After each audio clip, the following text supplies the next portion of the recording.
just get everyone's attention and we'll begin our meeting. And as always, start with our acknowledgement of country. Council acknowledges that we meet on the traditional country of the Paramakin people. We pay our respects to ancestors and elders past and present as the custodians of this ancient and beautiful land. Together we'll care for this place for the generations to come, and in this context, the decisions we make should be guided by the principle that nothing we do should decrease our children's ability to live on this land. Tonight we do have two apologies, Councillor Woolcock and Councillor Huckster. Everyone else is here. And we do have one leave of absence request from Councillor Osterstock from the 15th to the 25th of May. Would someone like to move something? Councillor Chitty, you're happy to move. And seconder, Councillor Mudge. All those in favour to indicate. That is carried unanimously.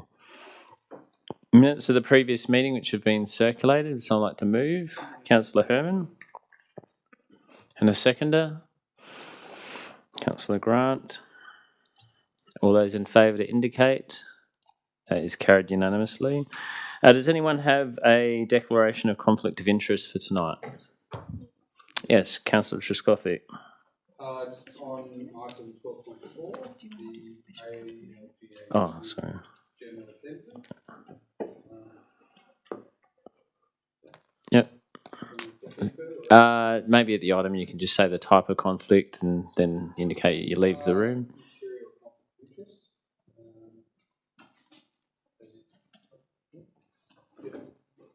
Okay.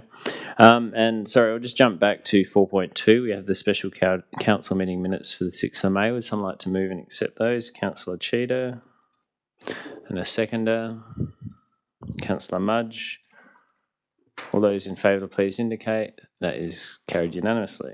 Are there any other conflicts of interest people would like to declare? No? Okay, we'll move on. I don't have any specific opening remarks for this evening. We do have one question adjourned, which will come back to us in June this year. No questions lying on the table. We have no petitions. We did have a deputation scheduled by Alex McMillan, but they are not currently here. So maybe if they come a little bit late after the presentation from Mr. Gregory, we can see if we can slot that in, but we'll see how they go. So with that, we'll move on to presentations, of which Mr. Gregory will present the draft ABP for the authority. You can come forward. You have 15 minutes plus 5 minutes for questions.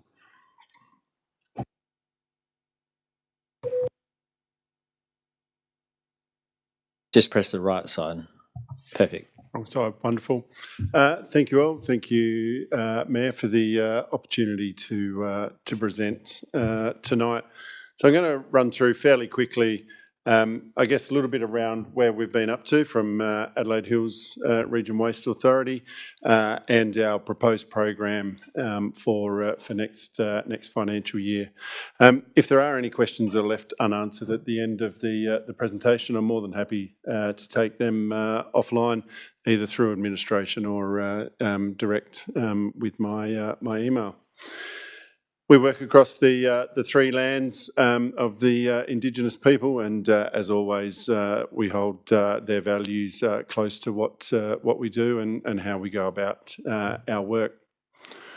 So, as a really quick overview of what we've achieved this year, I won't run through these individually, but I do want to highlight the importance around the Brinkley Site Master Plan and the work that we're doing in that space. And I'll talk a little bit more about that in the next couple of slides. But all of it is designed around really pushing forward with what we want to do, making sure we become financially more diverse in the work that we do, ensuring that we focus on resource recovery as a primary source, and protecting our member councils. Remiss of me not to acknowledge Councillor Grant at the start. He's been the representative now for close to 18 months on the Adelaide Hills board. Very active, very engaged, so great value to us in that space. Ultimately, ARMA's got a vision around a 2050 vision. So we're calling it Brinkley Circular 2050. In addition to our strategic plan, we're looking at developing a really long-term stage program around ensuring that we move beyond just landfilling, which is our primary activity. 75 cents in every dollar of our revenue comes from landfilling at the moment. We recognise that that's not sustainable moving into the future, nor is it what the general public want with respect to resource recovery. So our focus is on creating a business and a site that will be far more than essentially the landfilling that sits there at the moment. We're really keen on creating those circular economy and industries, and we want that to be fully integrated with everything that we do. We're also really fortunate with the location that we have at Brinkley, in that we can service not only the hills and our member councils, but also the Murraylands, Mallee and South East, and that's critically important for us to establish ourselves as a piece of state-based significant waste infrastructure, and ultimately that's what we are pushing towards. Naturally, in setting the budget and our annual plan for the year, we also heavily reflect on our 10-year strategic plan. We're in the second year of that currently.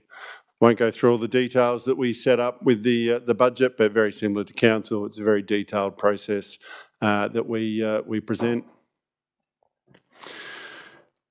Our activities will obviously be a business as usual approach. So the landfill, managing the 2 resource recovery centres, one of which is Heathfield, our hook lift truck service, processing the recovered resources, continuing on with the waste management officer at Mount Barker Council, which has been very, very successful. And ultimately we're looking at a budget surplus of 247,000. Put a little question mark against that 247. That was obviously developed well ahead of the fuel crisis that we have upon us, but we do have a mechanism for recovery of increased fuel costs, which I'll get to later. I'm not going to step through all these projects, but probably some of the critical ones.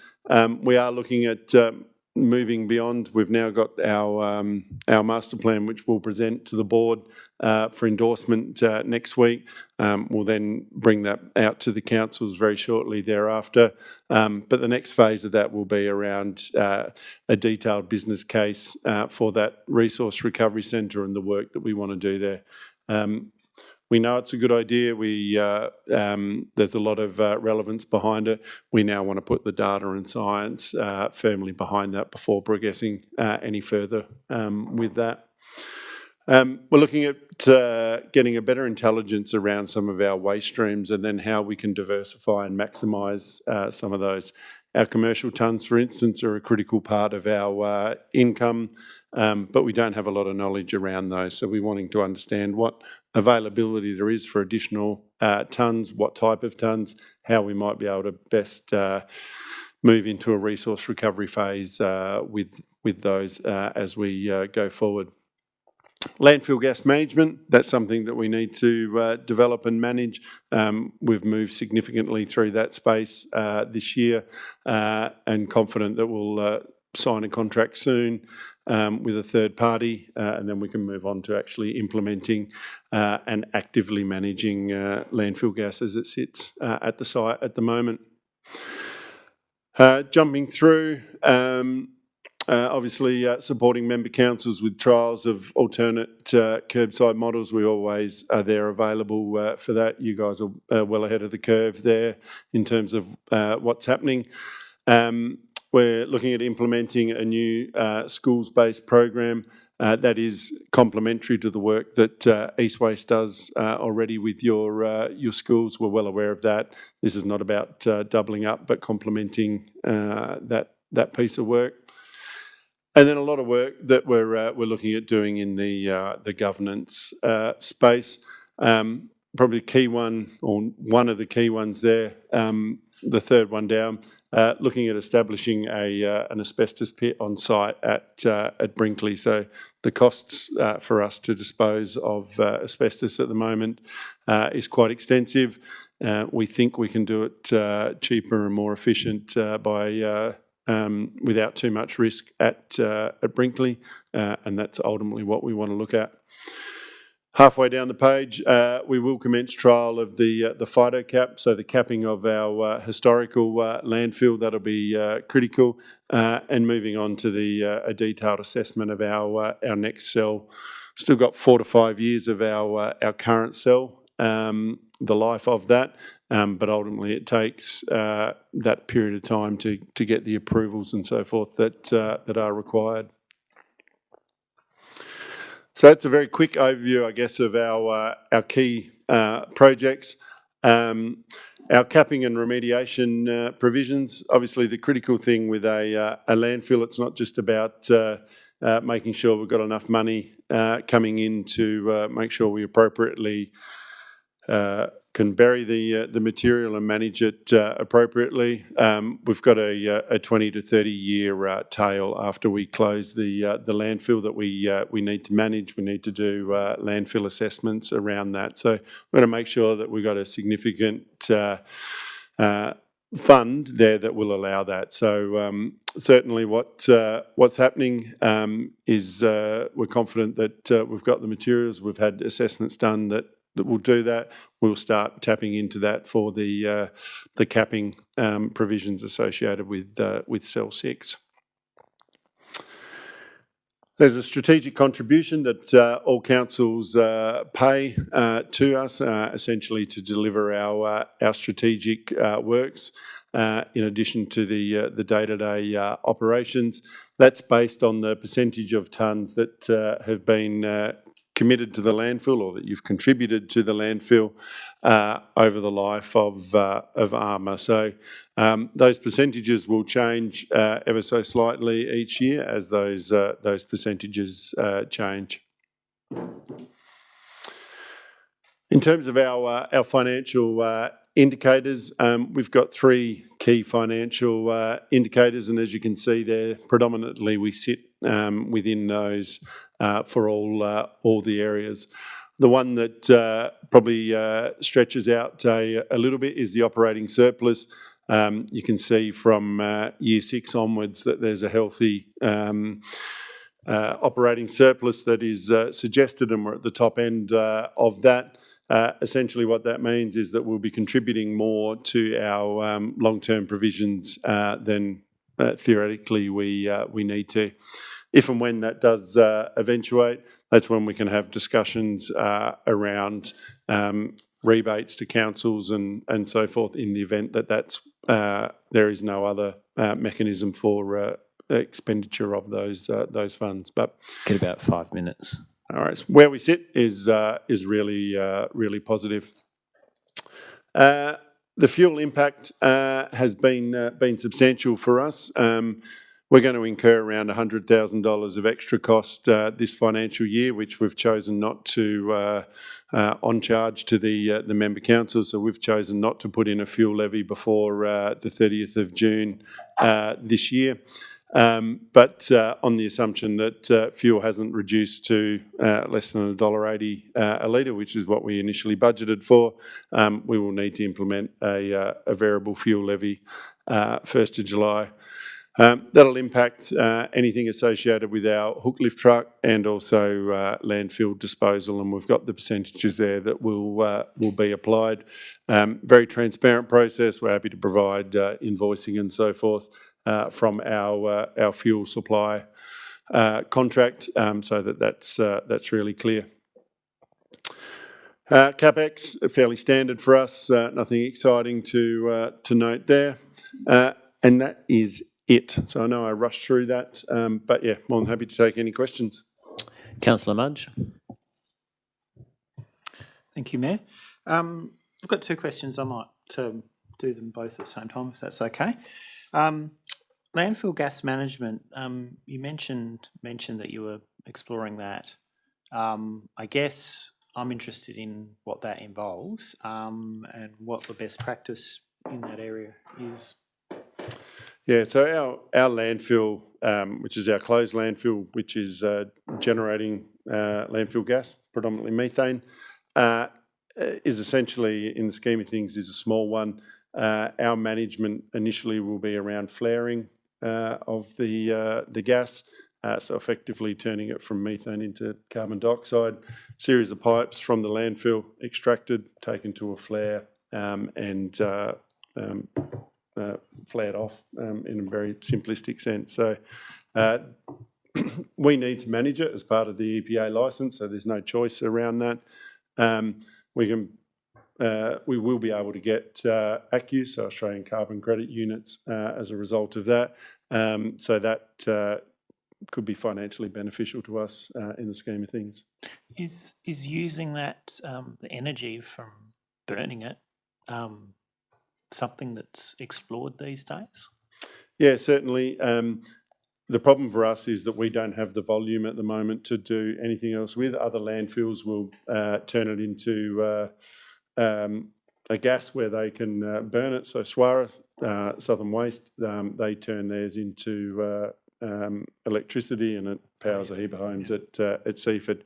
But they're 2 to 2.5 times the volume of what we're putting through. So our initial cell, it's only a small component. We did have another historical cell that had a fire in it back in 2007, and that essentially burnt all the material that would typically produce methane. So it's not methane producing. If I could, there's one more question I had.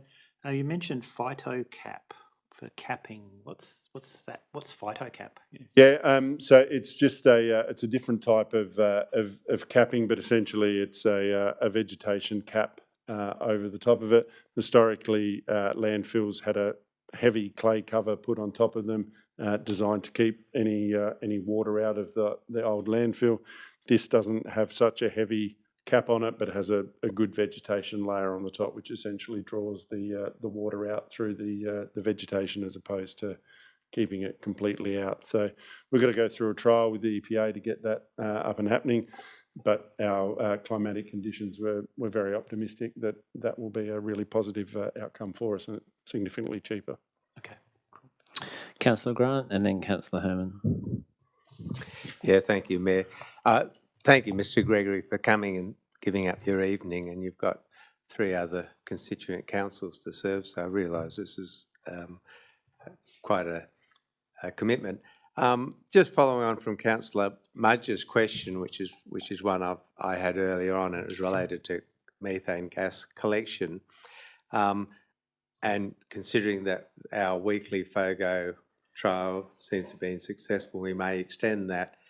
I expect that will reduce the amount of organic material going into the landfill. Do you think, as that happens with all councils, the amount of organics going into the landfill will mean methane production's insignificant, or is that too hard to say? No, it'll definitely impact the methane production going forward. There will always be an element of organics, or I suspect there'll always be an element of organics in landfill. So it will certainly reduce it into the future. But yeah, there's a long tail with the methane as well. So it'll impact it. But ultimately you're doing the right thing as a council, getting that separation of food waste at the front end and making sure that it's a valuable resource. As compost is far better than putting it into a landfill and generating an income that way, well down the track. Councillor Herman. Mr. Couple, thank you for coming in. The resource recovery business plan, when do you think that will be completed? So the master plan will go to the board next Thursday. We'll be able to come out with the master plan, and then we will move into looking at the business plan. It'll be a fairly extensive business plan. I'm anticipating late this year, early next year, calendar year that is, before that's completed. And you mentioned grants. Where you might get some grants to cover that? Yeah, so we've already secured a grant from Green Industries around that. So yeah, that's been really positive. Is that the only one you've applied for, or is there any Commonwealth money around? For the actual business case, that's all we're focused on, and that'll get us well into the what we want to do. Ultimately, if we're successful and we get into a building phase, absolutely we'll be searching far and wide for grant funding. And the other question about asbestos disposal, how are you proposing to handle that? It's actually fairly easy. I don't want to be too dismissive of it, but most of it comes in double wrapped and so forth, and it's a fairly simple process in the scheme of things to manage. Got to have a dedicated pit and so forth, but at Brinkley we're charging $150 for a 10 kilo sort of lot, so it's quite significant the pricing that we've got to charge the community. We think we can do that cheaper. We can obviously then make we can make money out of that, but also reduce costs to the community as well. So we can get a better balance around service and service to the community. And final one, if I may, how many kilos or tonnes would you put through in a year, or process in a year? Yeah, so around 70 to 80,000 tonnes in total that we move through both Heathfield and Brinkley, and we landfill somewhere between 50 to 55,000 on average a year. That's asbestos, I meant. Oh, asbestos? No, I couldn't tell you. Well, less than that. I was starting to shudder when you said Yeah, that. no, Sorry. well less than that. All right. Thank you very much for coming along. The time's up, so good time with all the questions. We appreciate you taking right, time thank out you. to present the Thanks for AVP. listening. Thanks. Okay, we still don't have a deputy here, so we'll move on to number 10, questions on notice, legal professional privilege. Now, Councillor Stock submitted these and a response has been provided. If there are no follow-up questions, I'll move on. Councillor Grant. Yeah, could I ask a question on that Sure. matter? These, I understand, were answered by the CEO. Yes. Can I just ask why you, CEO, answered that rather than your staff member who's, I don't know, in the position to do that? And did you obtain legal advice to do so? I did, yep. Through you, Mayor. I did obtain legal advice, and those questions are based on that legal advice. Okay. Can I ask what legal provider it was? That's Kennedy Jones. Okay. Thank you.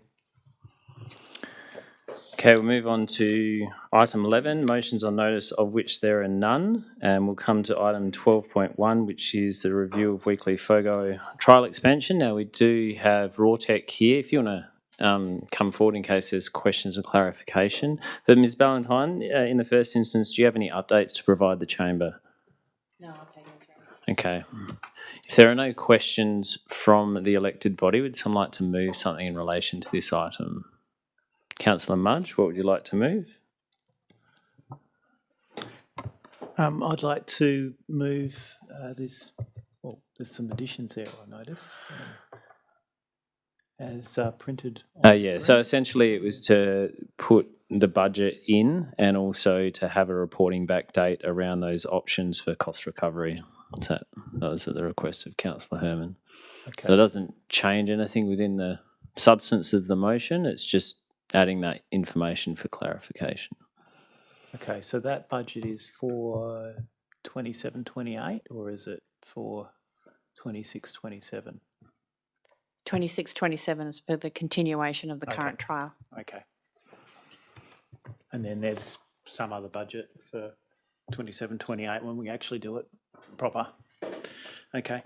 Yeah, look, I think this is a really good continuation of a really good program for this council, and I think the report that is attached to this report, or sorry, the attachment to this report, which is a more comprehensive sort of outcomes of the trial, indicate that there are some really good environmental outcomes that come from doing this, and also we will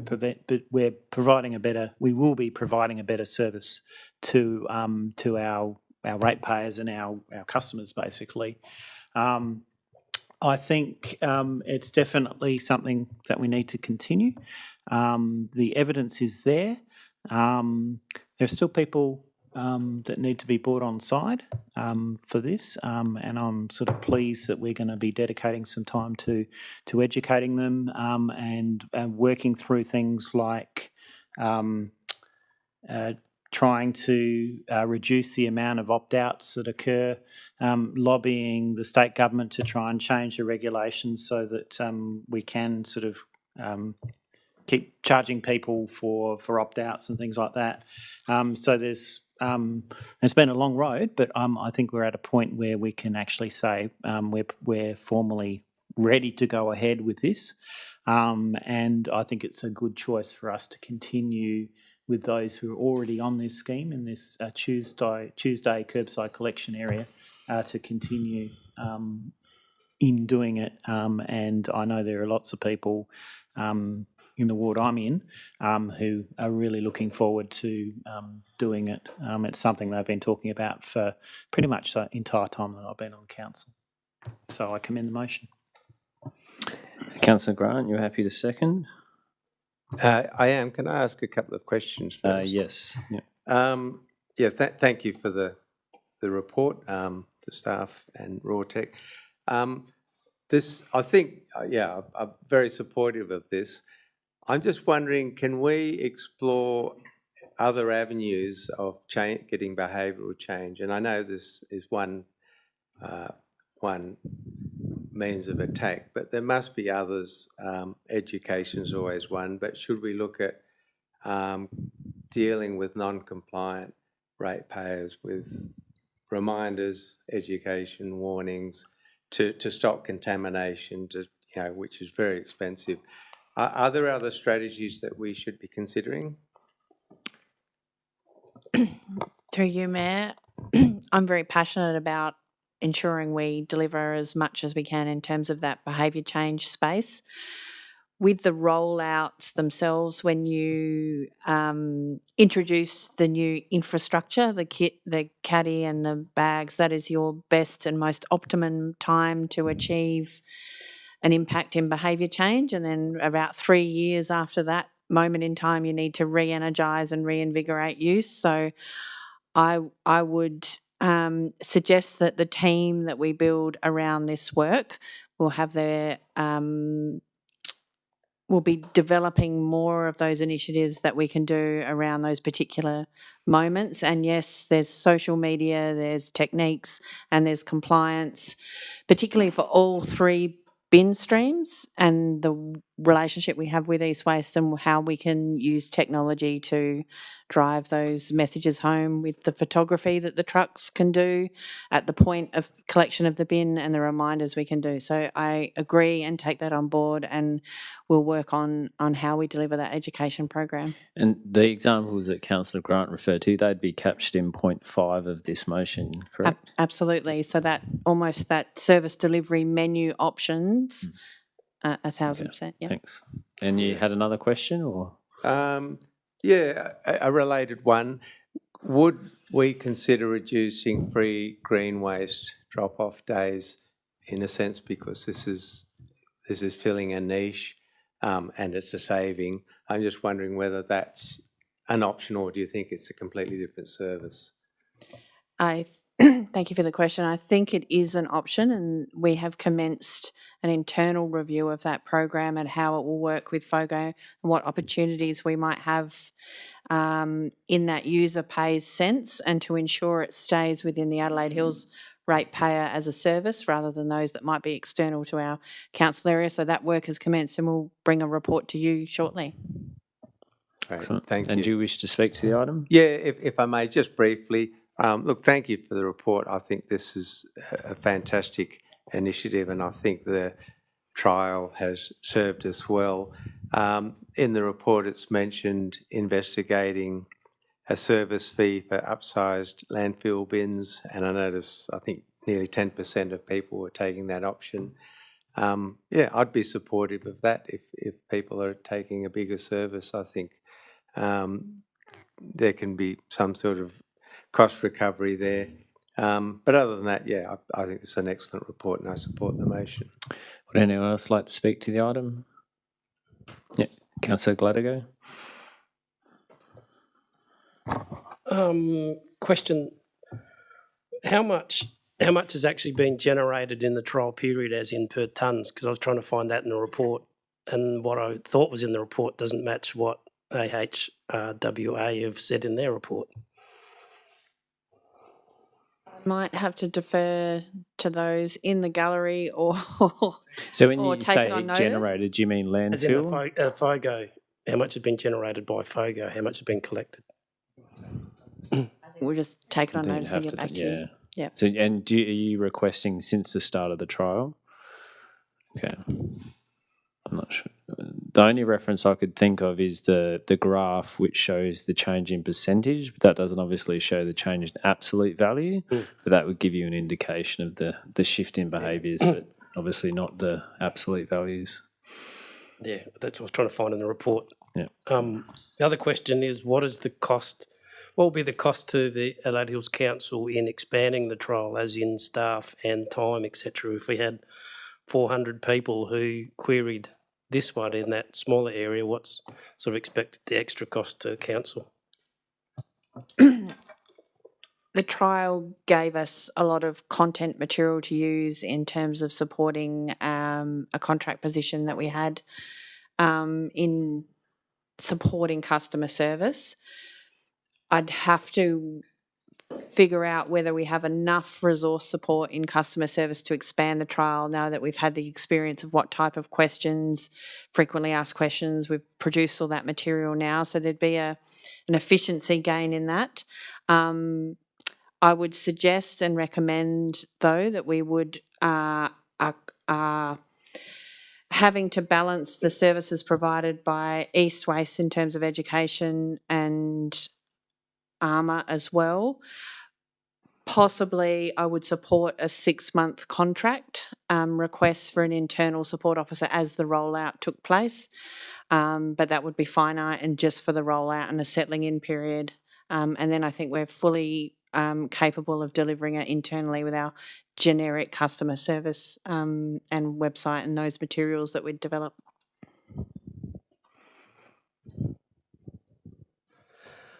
I'm going to speak to the motion. Sure. I don't disagree with the intent of the FOGO system, and I think that that has its value. But having looked at the report and trying to find some actual data in it, because I think the report is very structured one way, only tells half a story and not the other story, and I have had to ask extra questions, as in, the extra trucks and what the CO2, etc., that those trucks will also create, as well as the landfill area will also create more CO2 as well in a compost situation, still produces CO2. And I was trying to do the figures on it, and that's why I asked how many tonnes of FOGO has actually been, how much do we pick up? Because I'm concerned that we're actually sending the wrong message in a way, in that food waste is a huge problem in this country, if not the world, and we're almost sending a signal to say it's all right to chucking food out because we're going to deal with it, even though you're going to pay for it. So I struggle with the extra cost of, which was said the upper side was $240,000. I think that will blow out. And given we are having to notify East Waste 12 months in advance of what we want to do, almost puts us in a barrel of going, well, but what is the contract? What does that mean in the contract terms in 12 months' time? What is East Waste going to charge us? So is that 240, could be 260, could be 300, and this is extra cost above what we're doing for landfill currently. So I have my reservations about it, and I will be making my decision basically saying that the report to me made me more uninformed than informed, and my decisions will be based off of that. Would anyone else like to speak to the item? Councillor Mudge, your right of reply. Thank you, Mayor. I've only got one little note here. Food waste is a problem, full stop. I don't think this implementing this system to encourage people to put their food waste in the right bin is going to encourage people to create food waste. I have seen online that argument put. I don't think it's a particularly compelling argument. This is an excellent system, proposal. We've shown objectively in the trial that we've been able to increase the landfill diversion from 55% to 69%, which is a massive change. It puts us at the forefront of pretty much all of the councils within the state. I think was mentioned at the workshop that we had on this one. Landfill tonnes collected, transported and buried have been reduced by 27%.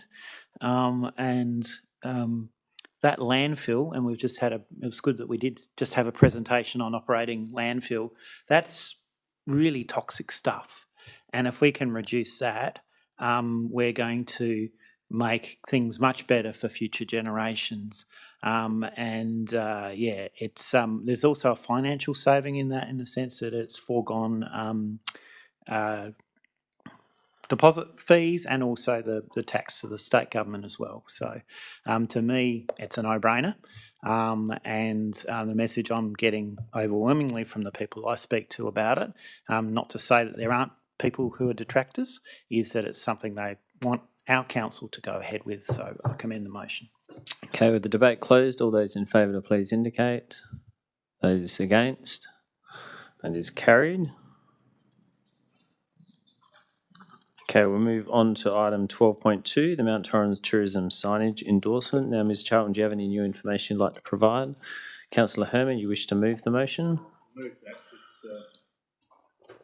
with an amendment to 3, which says the completion and installation before the end of May. I did ask the staff about that slightly to be mid-June, rather than build up an expectation from the community that this will be done by the end of May, then have the finger point at us saying you missed the target. So you'd like to move it with the end of June? All right, you can speak to the item now. So if you can just turn your microphone on, and then people at home can hear if they're listening. Yes, well, with that amendment, I support it. Now, this has been around for about 18 months. Not older members. The newer members of the council may not be aware of that, but it's been around for a long time. It's part of the push to put Mount Torrens on the map as a heritage area. Some of the delay, and I don't like pointing the fingers at government department, but some of the delay has been caused by a government department with which we have a lot of relations. So it's there. So the community have contacted me. They're really pleased that it's finally come to fruition, provided council approves it tonight. I did ask the question about the 18 grand. It's a lot of money for 3 signs. Price rises over 2 years, all that stuff that goes through government departments. Reluctantly, I accept that happens. Whether the staff could absorb that extra 15 grand, not possible in the tight budgets. So that is additional expenditure to be incurred this financial year, which would add to our deficit. But I still commend the motion because it is a worthwhile project and long expected by the community. Thank you. Do I have a seconder? Councillor Gladigo, do you wish to speak to the item? Yeah, thank you, Mayor. Just quickly, yes, when this came to my attention, I was going, you're kidding me, it's taking how long? And obviously there's been a few little roadblocks and speed humps in the process. I was a bit concerned over the 6,000 per sign, but I have been informed that that includes the full cost and installation, etc., and it has to be a DIT-approved contractor, so it comes with a cost. Mount Torrens is the only heritage-listed town in Adelaide Hills Council, and I think that having this signage is certainly goes a long way to supporting the town's heritage and the buildings, etc., in that main street, and the local tourism, or not tourism, District Community Association are certainly working very hard to, as well, behind the scenes to improve Mount Torrens and what's happening there, including their heritage trail. And currently they do have the, what's it called, their history thing in the coach house, which is worth seeing. Exhibition. So Bread of life. that's whatever it is. So so I certainly commend this motion. Okay, Councillor Mudge, would you like to speak? I just got a question on Yeah. is that capital or operating expenditure, that $18,000? Through you, Mayor, that's an operating expense. Yeah, Councillor stop. Is there no grant funding available? It's a state heritage area that is recognised by the state as such. Is there no grant funding around anywhere? I'll let Ms Charlton. There is grant funding for some aspects, but I'm not sure about this type of project. I'm not aware of grant funding specifically for this kind of signage, and noting that it is quite common. So there's certainly heritage grants and history trust grants for certain aspects of heritage, but these are really infrastructure signage through the Department of Infrastructure and Transport. So there's no grants programs that I'm aware of. Thank you. My supplementary question: why won't the Department of Infrastructure and Transport pick this? Pick up the tab? Yeah. Through you, they make it very clear that they remain the property of the department and all costs are to be borne by the applicant in the permit and application process. Okay. Thank you. No worries. Would anyone else like to speak to the item? You had a question, Councillor Herman? We'll just... yep, you can have your right of reply. Just in response to Councillor Officer, some of us members may recall the roundabout between Woodside and Loberthal, large roundabout, was put in there, and at the time it was thought, I think, from the Loberthal Community. Just turn your microphone on, thanks. Loberthal Community Association, instead of cars going through to Charleston up to Mannum, that they could be, Loberthal could be drawn their attention. So turn left to go through Loberthal, and they put up one of the brown tourist sign. At the time I thought, that's a fantastic idea. Only to find out later on, yes, it was a fantastic idea, but it's at council's expense. So I questioned it at the time, and Ms Charlton has just told us they're not interested in it. They'll approve the spec, and then they wipe their hands of it. So we'll have to maintain it, etc., etc. Yeah.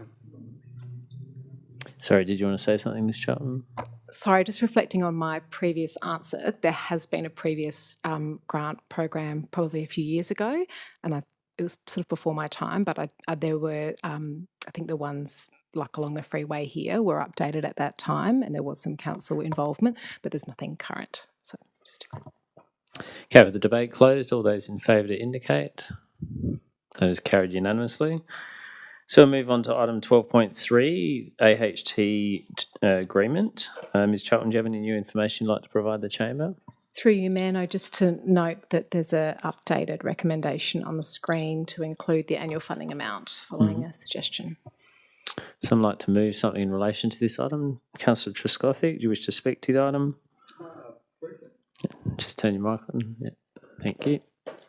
I don't use it very often. So. Just briefly, I suppose I think it's a couple of things. It sends a really clear message of support, this motion. So well done to Jess and her team. And I think it provides stability to Adelaide Hills tourism, which is obviously really important in the current environment with a lot of pressure on hospitality, local tourism and local businesses. Adelaide Hills Tourism is the voice for the region, and they're very good at what they do. So I think it's because they're an important contributor to Adelaide Hills economy. I think it's really important that we get behind them and support them. Sorry, my notes are a bit all over the shop here. I just want to bring up something that popped up in Daily yesterday, which I think supports why this is so important. And this has been bouncing around in the wine industry, but in Daily there was an article around here we go. The Australian Tourism Exchange, which has been held in Adelaide at the moment, and the CEO for the apologies.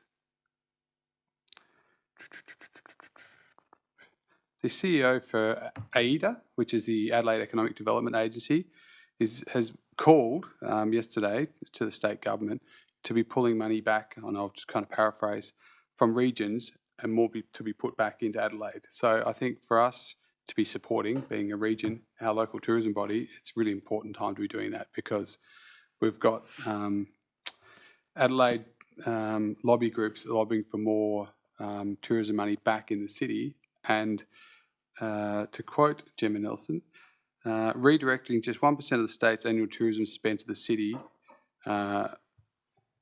would add 110 million to the Adelaide's economy. She did not think it would negatively impact the region. So there's no focus, really, or there's a lack of focus in the city on the region. So I think it's really important, I suppose, in summary, for us to be supporting our regional tourism, because it's really important to promoting our region and supporting our local businesses. So thanks. Do I have a seconder? Councillor Parkin, do you wish to speak to the item? Would anyone else like to debate? Councillor Herman, you've got a question? We had there was a motion on notice, I think, about asking the government to look or not do things with the amalgamation of districts. Will this have a positive impact on retaining what we've already got? I don't think you could objectively answer that. I mean, what it does show is both councils are committed to our tourism body, AHT, and that we want to keep it that way. Otherwise, we wouldn't be, subject to you endorsing it tonight, actually committing to a long-term agreement for the tourism body. But no, it's not something specific. I think we more talk about the delivery and what it provides for the providers and how it builds tourism and economic drivers within Adelaide Hills. Last question will be, will the CEO advise SATC and whoever else has to be advised about our ongoing commitment for 4 years to the... I think it would be useful, even the Tourism Minister. Yeah, Councillor Gladego. Thank you, Mayor. I did have a query which Ms Charlton has responded to, which was as to why it was a 4-year deal and not a 3-year deal or less. I was concerned over the 4 years, how that's come about. But her response is that Adelaide Hills Tourism is what they proposed, but also that our other partner in this, the Mount Barker District Council, has actually agreed to do a 4-year funding as well. I do have concerns over this DMZ thing, and we've got to give 3 months' notice, and knowing that this could all drag on a lot longer than that. But given our other partner has, I will support the motion. Thanks. Would anyone else like to debate the item? Yeah, Councillor Mudge. 100% in support of this. When I was reading the report, I reflected that while we are sort of a little bit thin on the ground with respect to economic development within council staff, this is, I guess, our major, probably the biggest sort of investment that we put into economic development for our region. Tourism is a big industry in the hills. We've got so many things going for us.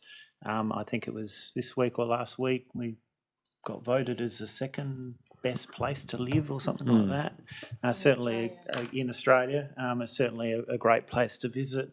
I've said this many times.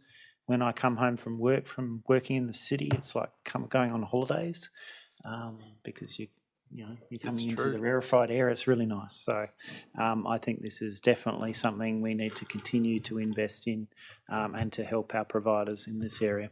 So I commend the motion. Thanks, Councillor Mudge. Would anyone else like to speak? Right of reply. Just one last comment. I think a 4-year funding agreement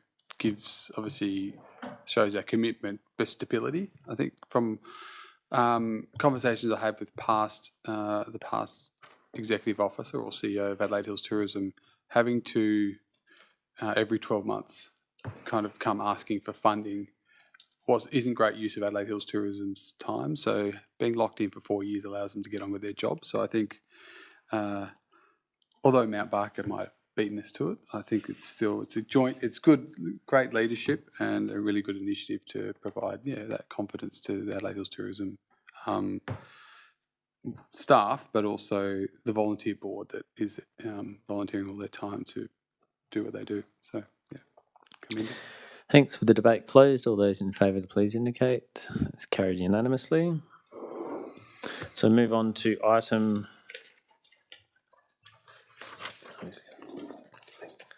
12.4, which is regarding attendance to the NGA. Dr. Gill, do you have any new information to provide? So, Councillor Trescothick, you indicated you have material conflict of interest.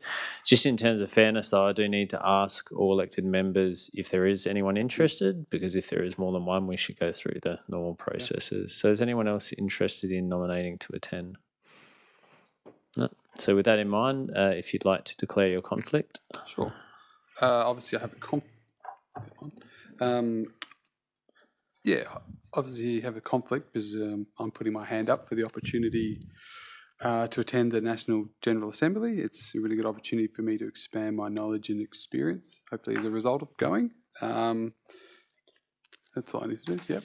Yep, just material conflict. Can leave the room. I believe I have a material conflict of interest and I need to vacate my seat. Excellent, thank you.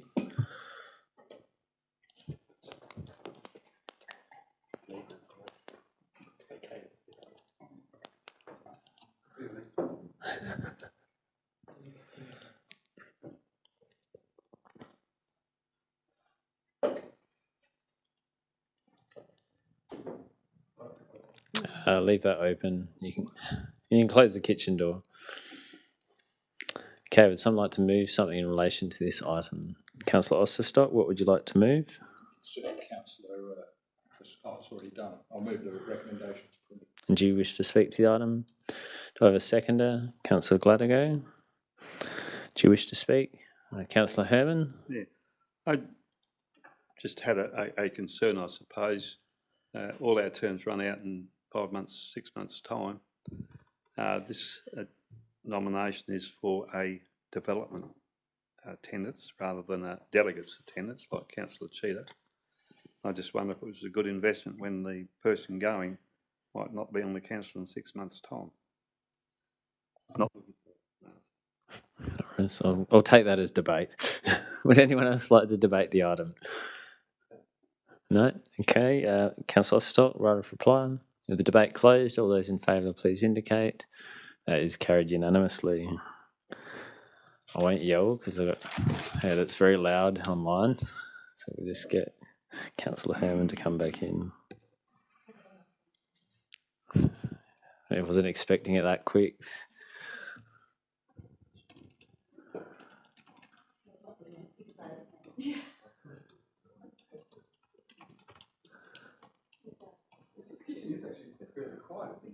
Oh, that's good to know. Okay, so moving on to item 12.5, the CEO Conduct Complaint Handling Procedure. Dr. Gill, do you have any new information you'd like to provide the chamber? Do I have someone who'd like to move something in relation to this item? Councillor Grant, what do you wish to move? Yeah, just as recommended, the motion is on the screen. Do you wish to speak to the item? I don't think I need to. We've discussed this at length. We've all had input, and I think this is a policy and a procedure that we've needed for some time. Do I have a seconder? Councillor Boyd, do you wish to speak to the item? Does anyone wish to debate the matter? I assume no need for a right of reply. I'll put the motion. All those in favour, please indicate. Those against? It is carried. Move on to item 12.6, Macbeth Drive boundary change proposal. Ms Ballantyne, do you have any new information you'd like to provide the chamber? Would someone like to move something in relation to this? Councillor Osterstock, what do you wish to move? I'll move the recommendation as printed. Do you wish to speak to the item? Do I have a seconder? Councillor Grant, do you wish to speak to the item? Does anyone wish to debate? Yes, Councillor Mudge. I just had a question Sure. on the boundary change that is mentioned in this motion. Where's that at the moment? I'm not sure if it was clear in the report. My understanding is consultations finished. It's been submitted to the draft report being submitted to the minister for review. They'll provide feedback, and then the commission will make a recommendation. So it's probably not too far away. Okay, thanks. Would anyone like to debate? Yes, Councillor Herman. Just a comment. I did ask a question to the administration that this will mean a loss of $1,100 worth of council rates to us. So it is a small cost, but when the proclamation or the judgment is made on it, there is an adjustment for assets because we're foregoing an asset into another boundary. So not a material amount of money, so I'll be supporting it. Would anyone else like to speak to the item? Councillor Osterstock, no, you'd like a right of reply? Just in point 3, it should be Horsnell Gully Yes. instead of Fully. Fully. Good pick up.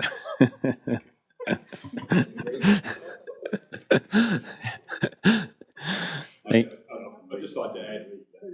$1,100 is a lot better than 1.7 million.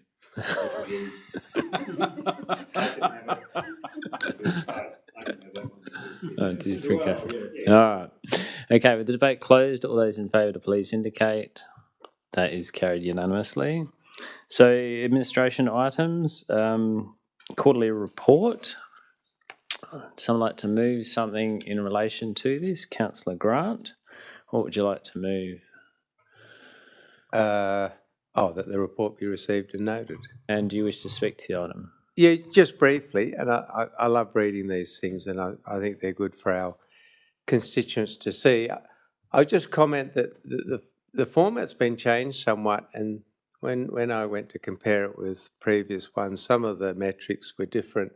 I'll just say it'd be good if we return to the old format, and so that you can look over the years and say, I don't know. One example was dangerous tree.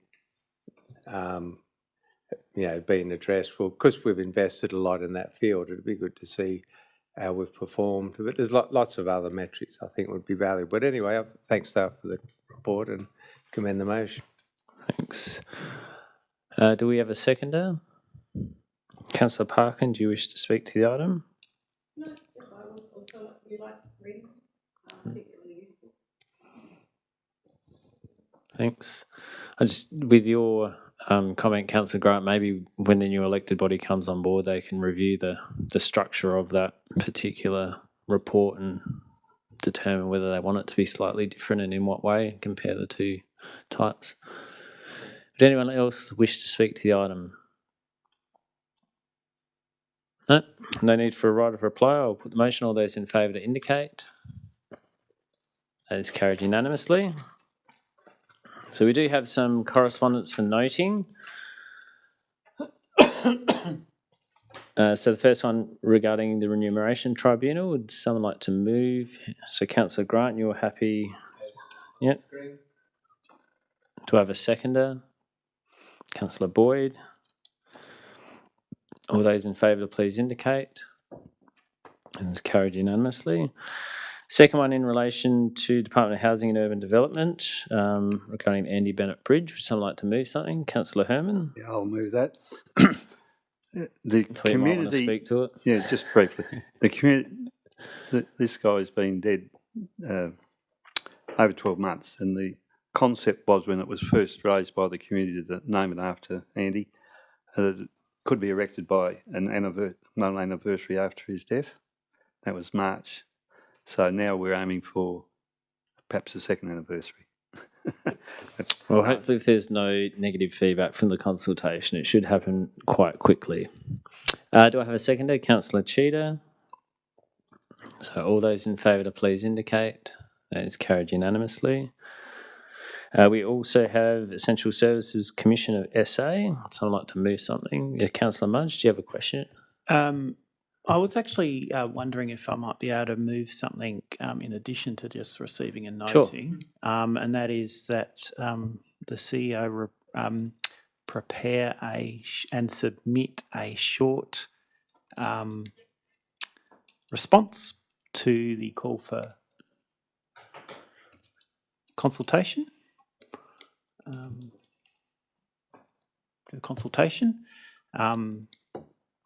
Expressing council's opinion on his previous experiences with the, I don't know what it's called, the SCOSA process. Yeah. What's it called?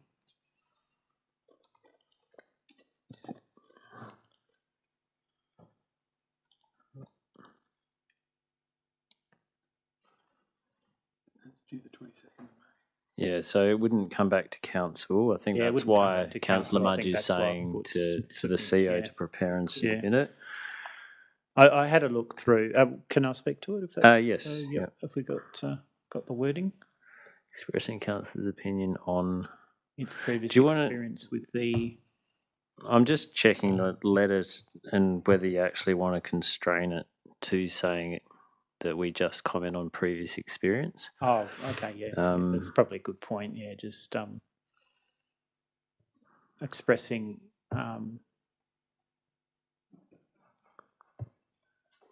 I don't know. Just Sorry. yeah. I'm lost for words. Sorry. Yeah. Look. I just say sorry. Yeah, a response. Yeah. I'll just leave it there. And I'll leave it up to the CEO to and we can all privately give our opinions to the CEO to incorporate. So you say Synthesise a response. short response to the consultation. Do you think leave that in or? Yeah, you could just do it by email, basically. Yeah. Yeah, on our just our opinions. Full stop, and that can include previous experiences, which I think were pretty underwhelming, and where we think it might be improved. Yeah. So if we just full stop after consultation. Yeah. Okay. If you wish to speak to the item. Yeah. Look, I think this is a really important piece of feedback because I have a number of other councillor friends, and we've had some discussions about the process. And my understanding, as time has gone on, and we were part of the first tranche of the SCOSA process, and as time has gone on, it's actually improved. And the sort of feedback that they are providing now is a lot better than it was when we went through the process. I actually found the feedback to be almost sort of generic and not much use at all, really, when we went through the process. And the other thing we reflected on, that this is a substitute for rate capping, in a sense. This was part of the compromise when the previous government was not able to get rate capping through Parliament. And in that sense, I think it's really important that we make sure that this process does actually provide a useful value add for councils, because the alternative is not very good. So I think it's incumbent on us to provide an opinion, and unfortunately the feedback period is not very long. So that's why I think we need to do it, prepare and submit the response. We don't have time for it to come back to the chamber, so I commend the motion. Thanks. Do we have a seconder? Councillor Stock, do you wish to speak? No. Does anyone else wish to speak to the item? Okay. Yes, so that's why I assume you'll circulate an email to get our feedback and then develop the submission. Okay, given that no need for a right of reply, I'll put the motion. All those in favour to indicate. That is carried unanimously. And the last one is the Adelaide Hills Regional Waste Management Authority Q3 data report. Would someone like to move that? Councillor Boyd.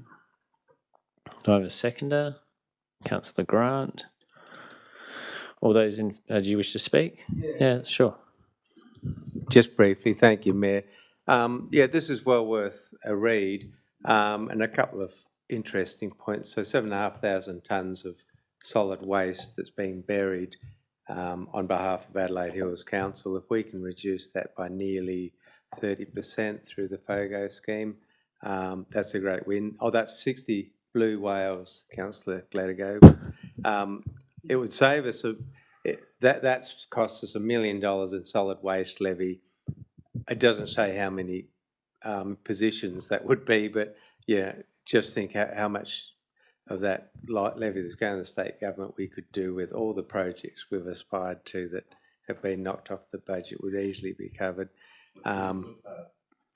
Footpaths, yeah, we could all have something.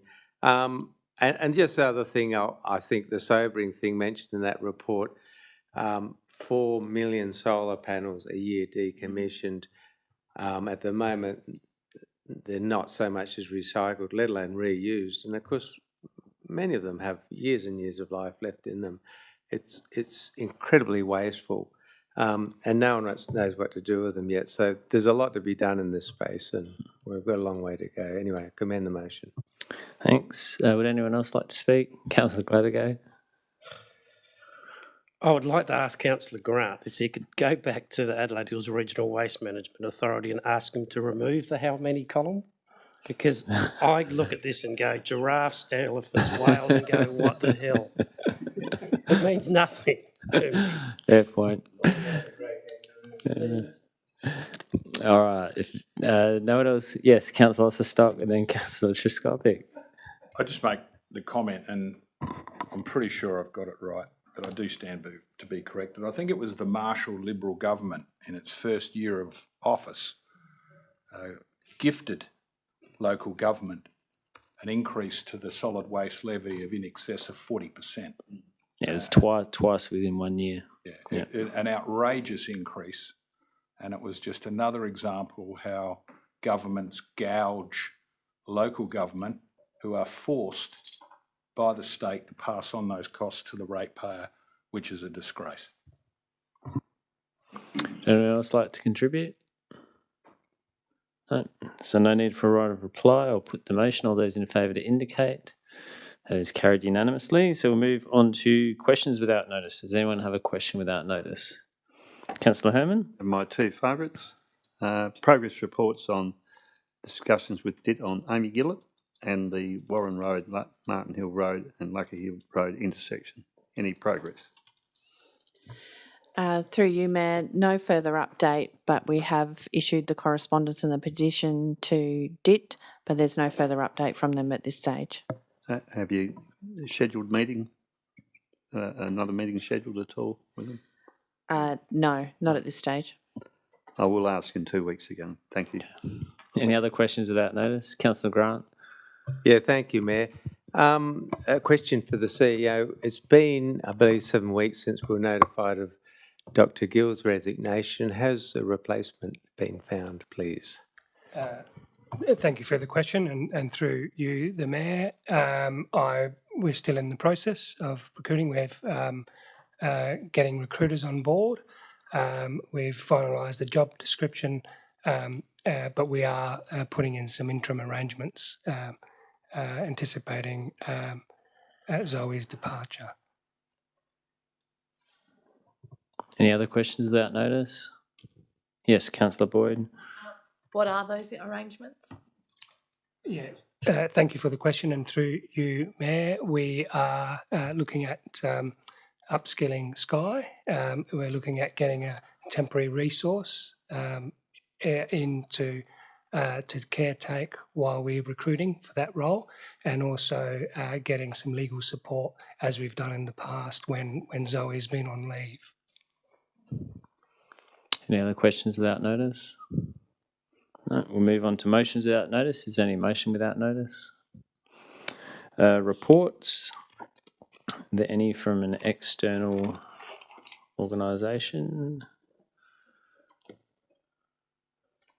I'll just speak briefly to mine. Yes. A few of us went on the day of doing bus tour. Mm-hmm. It was an eye-opener. The one that I enjoyed most was at the Bridgewater Hall.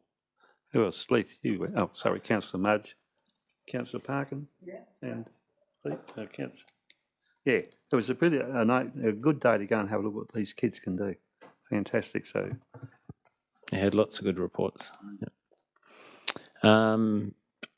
Is there any reports from an external group? If we just scroll down a little bit. No.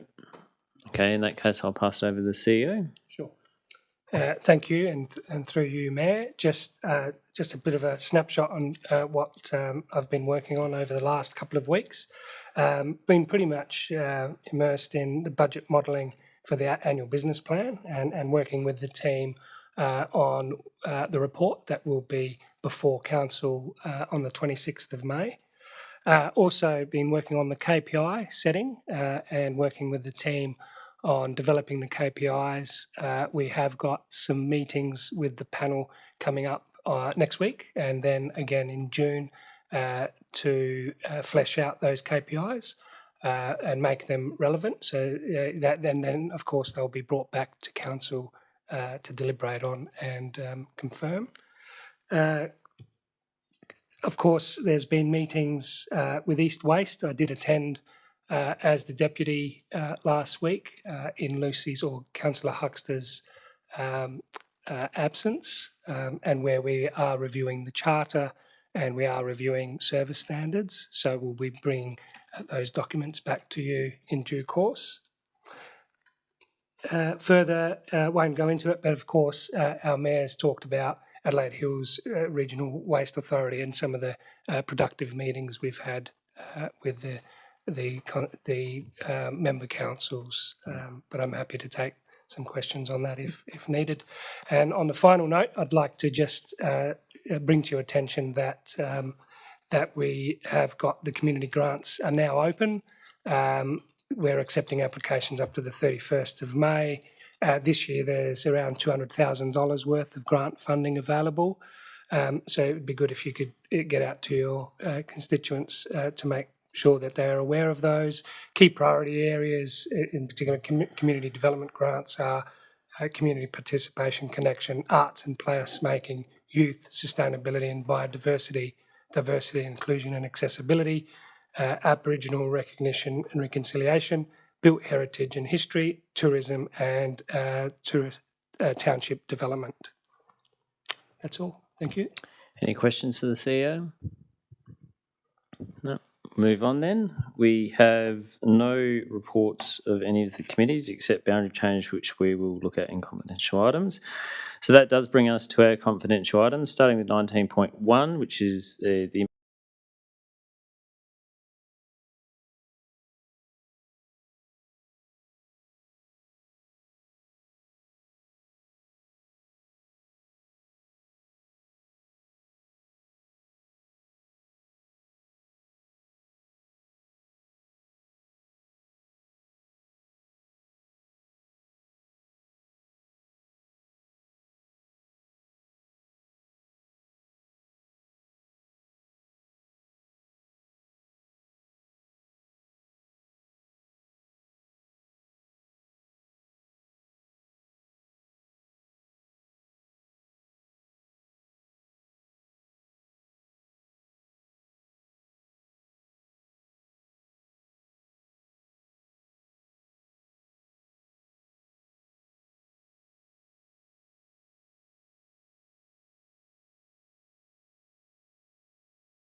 you came in with zero local government experience, and I think came up to speed incredibly quickly. And using your expertise from other fields is a real honour to work with you. So thanks very much.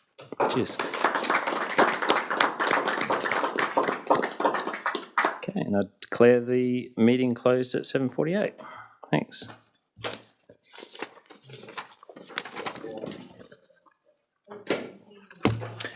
With the FOGO. Yeah.